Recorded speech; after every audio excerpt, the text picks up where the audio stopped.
The August sun beat down on the red dirt of Canyon Ridge like a blacksmith's hammer on an anvil. Sarah McAllister stood on her porch, one hand shading her eyes as she watched the dust cloud approaching from the east. 3 months had passed since they'd buried her husband Thomas in the rocky ground behind the house, and she'd grown accustomed to the silence of the ranch, broken only by the wind and occasional complaint from the chickens.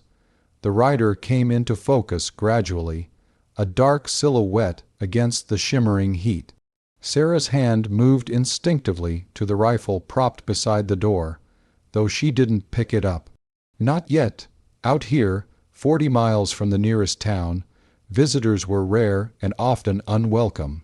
The man who finally reined his horse to a stop at her fence was younger than she'd expected, maybe 35, with sun, weathered skin and eyes the color of creek water. He removed his hat, revealing dark hair matted with sweat. "Ma'am," he said, his voice carrying the lazy drawl of someone raised further south. "Name's Jacob Cole. Your fence is down about a quarter-mile east. Some of your cattle have wandered onto what used to be the Henderson property." Sarah felt her jaw tighten. The Henderson place had been abandoned for 2 years.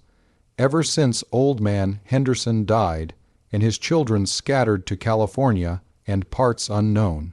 Thomas had always meant to buy it, to expand their holdings, but there'd never been enough money, and now there never would be. "I'll see to it," she said curtly. Jacob Cole didn't move. He sat his horse easily, studying her with an expression that wasn't quite pity, but wasn't indifference either. "Begging your pardon, ma'am, but that fence line runs a good 2 miles. It's not work for one person, especially in this heat. I've managed fine on my own, Mr. Cole. I don't doubt it." He glanced around the property, taking in the neatly maintained barn, the vegetable garden struggling but surviving in the dry soil, the water pump that gleamed from recent repair. "But managing and thriving are 2 different things. I've bought the Henderson place, makes us neighbors, seems neighborly to help with the fence." Sarah wanted to refuse.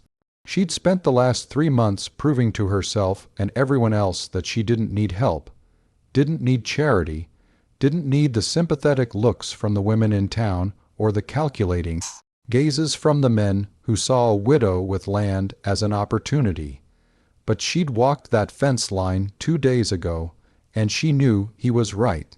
The posts were rotting, the wire sagging, and some sections had collapsed entirely. "I can't pay you," she said finally. Didn't ask for pay, asked to be neighborly. He smiled then, just a slight upturn at the corner of his mouth, and she noticed a scar cutting through his left eyebrow. "Besides, those are my cattle mixing with yours now. Benefits us both to sort it out." Against her better judgment, Sarah nodded. "There's water in the well. I'll get the wire and tools." They worked through the afternoon, the sun arcing across the cloudless sky like a burning coin. Jacob moved with the efficient grace of someone who'd spent his life working with his hands, digging post holes in the hard ground without complaint, stretching wire with practiced ease. Sarah matched his pace, refusing to show weakness even as sweat soaked through her cotton dress, and her palms blistered despite her leather gloves. "You never told me you are this tight," Jacob said suddenly, gasping for breath as they struggled to secure a particularly stubborn fence post wedged between 2 rocks. It took Sarah a moment to realize he meant the narrow space they were working in, the gap between the boulders barely wide enough for them to maneuver. They were pressed close together, both pulling on the post, trying to lever it into position. "Canyon Ridge doesn't give up anything easy," she replied, putting her weight into the effort. "This land was fighting us from the day we arrived. Us, my husband and I. Thomas, we came out here 8 years ago with nothing but a wagon, 2 horses, and more hope than sense." The post suddenly gave way, slamming into the hole with a satisfying thud. They both staggered back, breathing hard. Jacob wiped his forehead with his sleeve, leaving a streak of red dirt across his tanned skin. He was a lucky man, Jacob said quietly. Sarah felt something twist in her chest. Lucky men don't die at 40, two from a horse rolling on them. No, ma'am, I suppose they don't. He picked up the next post. But lucky to have someone who loved him enough to keep fighting for what you built together. They didn't talk much after that, falling into a rhythm of work that didn't need words. By the time the sun touched the western hills, painting the sky in shades of orange and purple, they'd repaired nearly half the fence line. Sarah's arms ached, and she could feel tomorrow's bruises forming on her shoulders. But there was satisfaction in the work, in the straight line of posts marching across the scrubland. I should go, Jacob said, coiling the remaining wire. Get an early start tomorrow if you're willing. Mr. Cole, Jacob. The name felt strange on her tongue, intimate in a way that made her uncomfortable. I appreciate the help, but I don't want you thinking. I'm not thinking anything except that fence needs finishing, and we both benefit from it being done right. He swung up onto his horse with easy grace. Besides, I owe you. Owe me. When I rode up this afternoon, you didn't shoot me on sight. Out here, that counts as hospitality. Despite herself, Sarah smiled. It felt unfamiliar on her face, like a muscle she'd forgotten she had. The day's still young, Mr. Cole. He laughed, a genuine sound that echoed across the empty land. Tomorrow, then, Mrs. McAllister. She watched him ride away, his figure growing smaller against the darkening sky, until he disappeared over the rise. Then she walked back to the house, to the empty rooms and the silence that had become her companion. But somehow, tonight, the silence felt less heavy. Jacob returned the next morning as promised, and the morning after that. What Sarah had estimated would take a week of hard labor took only 3 days with 2 of them working. They fell into an easy partnership, anticipating each other's movements, passing tools without asking, working through the scorching midday heat with only brief rests in the shade. On the 3rd day, as they hammered in the final post, Jacob asked, "What will you do now with the ranch?" Sarah drove the hammer down hard, the impact reverberating up her arm. "Same as I've been doing. Keep it running, keep the cattle fed and watered, make it through another season, and after that, another season after that." She met his eyes challengingly. "I'm not selling, if that's what you're wondering. Half the men in the county have been circling since Thomas died, offering to take this burden off my hands. I tell them all the same thing. This land is mine, and I'll die on it before I give it up." "Good," Jacob said simply. "This land needs people who'll fight for it. You sound like you've done some fighting of your own." He was quiet for a moment, his hand absently touching the scar on his eyebrow. "I have. Different kind, maybe. Spent 10 years down in Texas, working other men's ranches, saving every penny. When I heard the Henderson place was available, I sold everything I had to buy it. This is my one chance, Mrs. McAllister. I don't intend to waste it." Sarah understood that. The desperation wrapped in determination, the knowledge that there were no second chances out here, no safety net to catch you if you fell. "Then I suppose we're both too stubborn for our own good." Seems like. They secured the last section of wire as the sun began its descent. The fence stretched out before them, straight and strong, a boundary line that would hold through the coming winter and beyond. Sarah felt a swell of pride looking at it, and something else too, a reluctance for this temporary partnership to end. As if reading her thoughts, Jacob said, "Your north pasture could use some work. The spring's getting choked with sediment, probably why your cattle have been ranging so far south. I was planning to clear it next week. Could go faster with 2, and I could use help with my barn roof. Some of the shingles blew off in that storm last month. Sarah studied him, this stranger who'd ridden into her life 3 days ago and somehow made the impossible feel manageable. "Are you proposing a trade, Mr. Cole?" "I'm proposing neighbors helping neighbors, ma'am. Nothing more complicated than that." But it was more complicated, and they both knew it. In the careful distance they maintained, the formal address even after 3 days working side by side, the way they avoided touching even when passing tools. Sarah could feel it in the air between them, thick as the August heat, this awareness of each other as more than just neighboring ranchers. "All right," she said finally, "but I pay my way. We trade work for work, equal time." "Agreed." He offered his hand, and after a moment's hesitation, she shook it. His palm was calloused and warm, his grip firm but not crushing. She pulled away first, unsettled by the contact.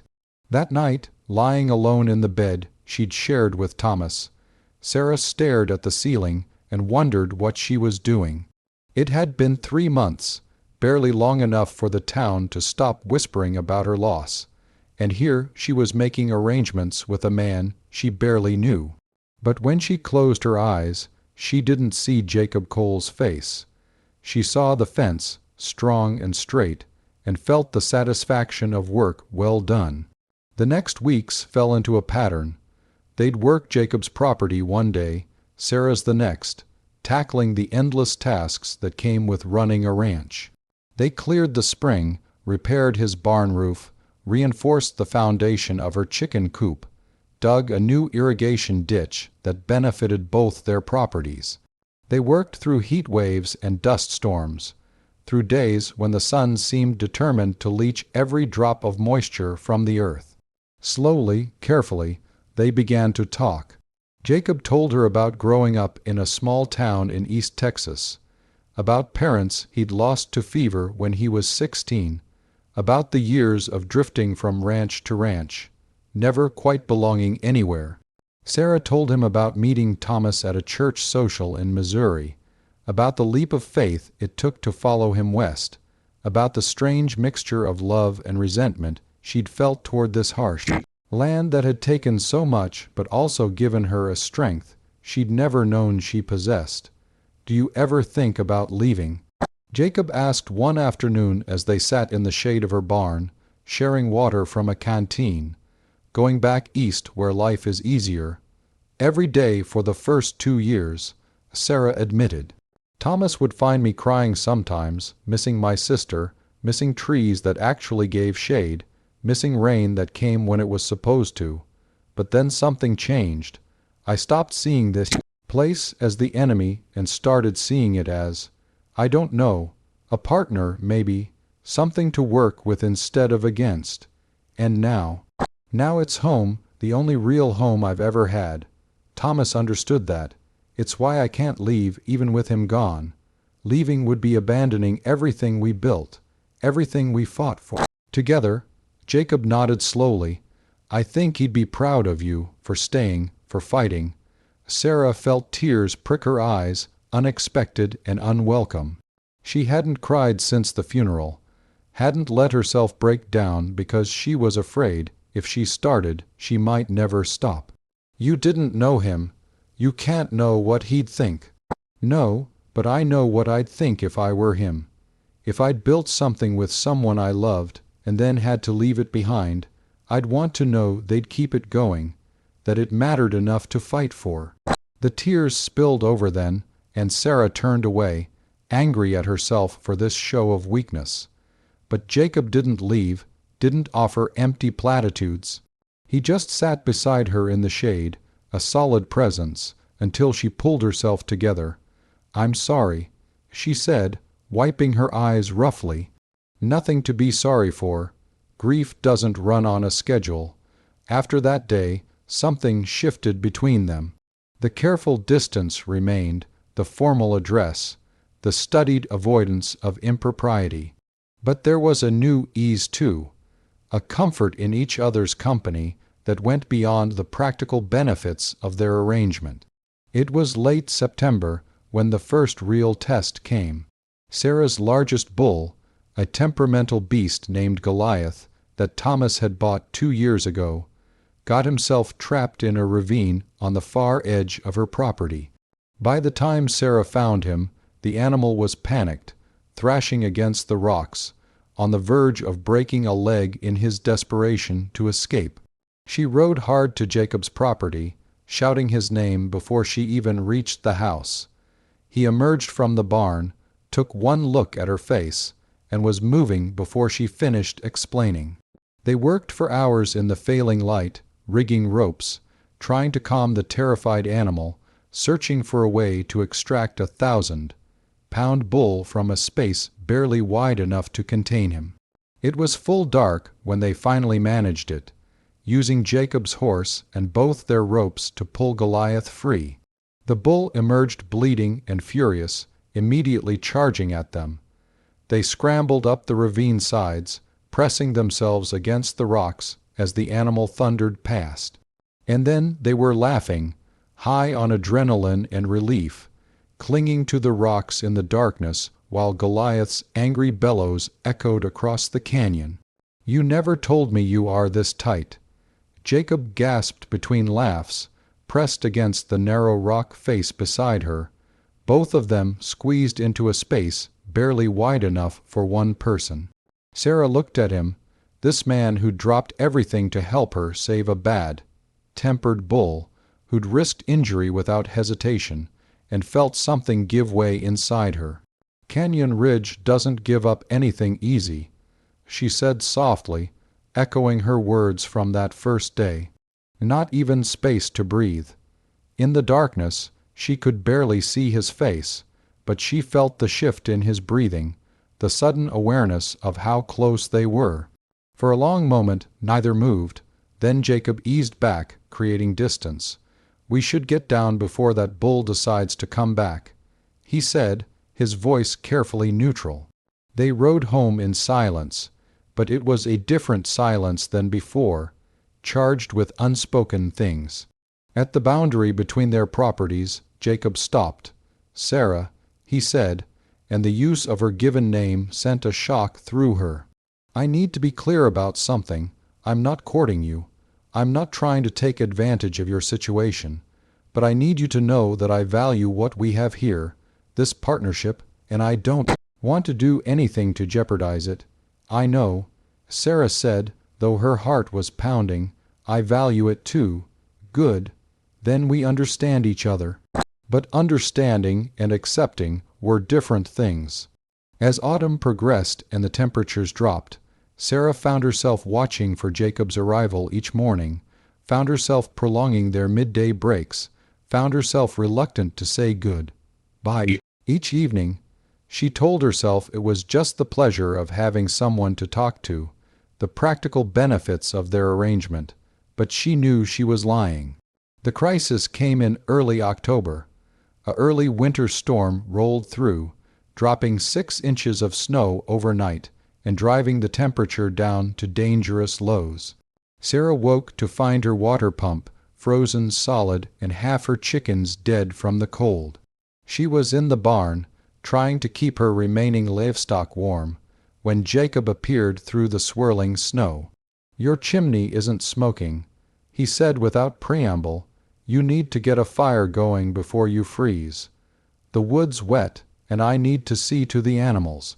"I'll see to the animals. You get inside and get warm."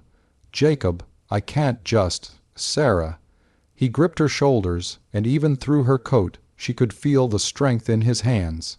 "You're shaking so hard you can barely stand. Get inside. Let me help, please."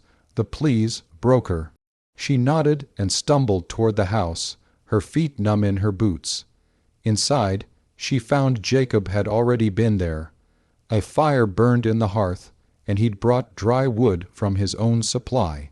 She huddled by the flames, slowly feeling sensation return to her extremities, listening to the sounds of Jacob working in her barn. He came in an hour later, stamping snow from his boots. "Cows are all right. Lost another 2 chickens, but the rest should make it if this storm breaks soon. Thank you." Sarah said, and the words felt inadequate for everything she wanted to express.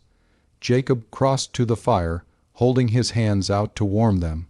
In the firelight, his face looked older, worn by the hard life he'd led. "I've been thinking," he said slowly.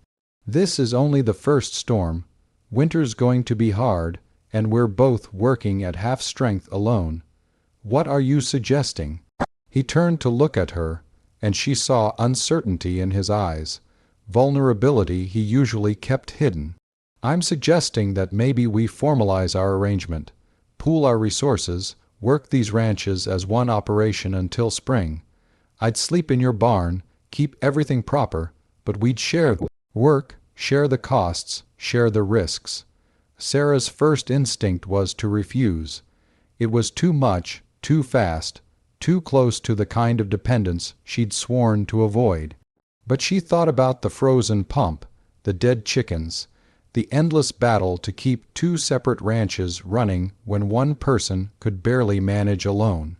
"And in spring?" she asked. "In spring we reassess. If it's working, we continue. If not, we go back to being neighbors who help each other when we can." It was sensible, practical, the logical solution to their mutual problem.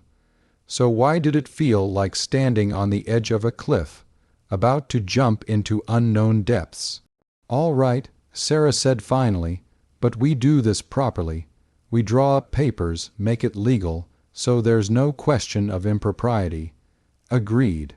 They shook hands on it, and this time Sarah didn't pull away quite so quickly. Jacob moved into the barn the next day, setting up a simple camp in the tack room with a stove and a bedroll. They worked out a division of labor. He'd handle the heavy work and the livestock. She'd manage the finances and the household. They ate meals together, planned their days together, fell into a domestic rhythm that felt both strange and utterly natural. The town, of course, talked, and the purpose being formed in you saw the speculative looks, the mixture of disapproval and curiosity. She held her head high and ignored them all, let them talk. She'd found a way to survive, to keep Thomas's dream alive, and she wouldn't apologize for that. Winter deepened, and the work was hard, endless, brutal. But there was a satisfaction to it now, a sense of shared purpose. They saved a calf from a frozen creek, repaired a breach in the barn wall during a blizzard, took turns sitting up through a long night when Sarah fell ill with fever. Jacob read to her from Thomas's collection of books, his voice low and soothing, until the fever broke and she fell into healing sleep. It was late December, as they worked to break ice from the water troughs, that Sarah realized she was in love with him. The knowledge came quietly, without drama, as natural as breathing. She loved his quiet competence, his steady presence, the way he treated her as an equal partner rather than a woman who needed protecting. She loved the laugh lines around his eyes and the way he sang off key while he worked and the gentle way he handled frightened animals. But she said nothing. The wound of Thomas's death was still too fresh, the guilt of moving on too strong. And there was the arrangement to consider. Bringing feelings into it would complicate everything. If Jacob felt the same, he gave no sign. He remained respectful, maintaining careful distance, never presuming. But sometimes she'd catch him watching her with an expression she couldn't quite read, something hungry and yearning quickly hidden away. Christmas came and went, marked by a simple meal and an exchange of practical gifts, a new knife for him, a warm shawl for her. They sat by the fire that night, listening to the wind howl outside, and Sarah felt a contentment she hadn't known since before Thomas died. "Are you happy?" Jacob asked suddenly. The question caught her off guard. "I don't know if happy is the right word. Content maybe, hopeful. That's something. What about you?" He was quiet for a long moment. "I've spent my whole life searching for a place to belong. I think I've finally found it. Canyon Ridge grows on you," Sarah said softly. It's not just the land. He met her eyes across the firelight, but I think you know that. Her heart hammered against her ribs. Jacob, you don't have to say anything. I just needed you to know. When spring comes and we reassess, I want to keep this going. Not just the ranching partnership, Sarah, all of it. But only if that's what you want too. I won't pressure you. I know you're still grieving, still figuring out who you are without him. I can wait. Tears pricked Sarah's eyes again, but this time they weren't from grief. I loved Thomas. I'll always love him, but he's gone, and I'm still here, and I think. She took a shaky breath. I think he'd want me to keep living, not just surviving. Sarah. Let me finish. When spring comes, when we reassess, ask me again. Give me until then to be sure, to know that I'm choosing this because it's what I want, not because it's convenient or because I'm lonely. Jacob nodded slowly. Until spring, then. They didn't touch, didn't kiss, didn't make promises that might be broken. But something had shifted, a door opened to possibilities neither had dared to name before. The rest of the winter passed in a strange, sweet tension. They worked together as always, but now there was an awareness between them, a promise of something waiting just beyond reach. Sarah caught herself thinking about the future in a way she hadn't since Thomas died. Not just next season or next year, but 5 years, 10 years, a whole life stretching out ahead. Spring came late that year, snow lingering into April before finally giving way to mud and new grass. On the first truly warm day, they rode out to inspect the fence line they'd repaired together nearly 8 months before. It stood strong, barely weathered by the harsh winter, a testament to work done right. They dismounted at the high point where their properties met, looking out over the land they'd fought so hard to keep. The cattle grazed peacefully, fat and healthy despite the brutal winter. New calves wobbled on unsteady legs beside their mothers. Everything they'd worked for had survived.